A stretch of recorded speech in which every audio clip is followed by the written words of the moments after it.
Hello, this is Bob Troyer. I'm going to show you how to quickly adjust the tension on the O-ring. Some people get confused about how this is done, but basically we're either raising or lowering this assembly onto that shaft. The more we pull downward on this clamp ring here, the tighter the O-ring will be against the shaft. If I push it up and then bring it down, make it very easy to turn.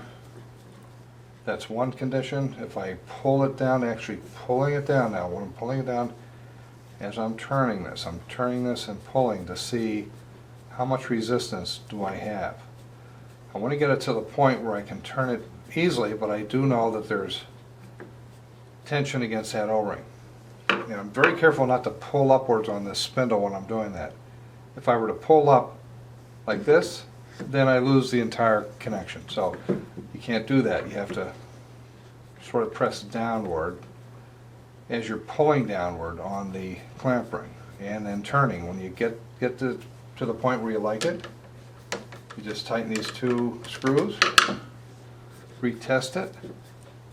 You notice there's no collar on here, so at any point I could pull it right off, but that's not the objective at this point.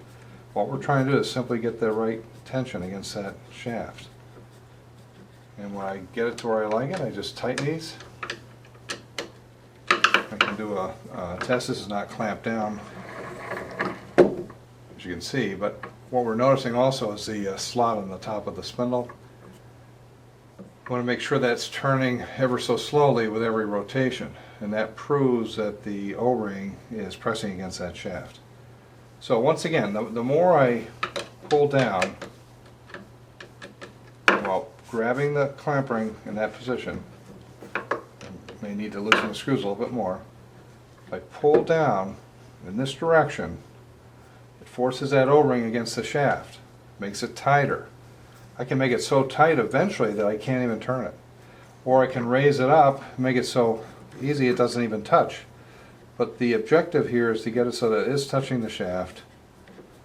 And as you're pulling down and turning this at the same time, you're going to feel the point at which, okay, that feels about right there. It's not too loose, not too tight. I then tighten these two screws. I do my spin test, which is again looking at the slot on the top. Make sure that slot is turning. You can also do a spin test. What you're doing in a spin test, you're counting how many times, I'm not in a good position right here with the camera and everything, but you're counting how many times this handle continues to rotate on its own. It should be about 3 to 6 times after you let it go. And that's all there is to it.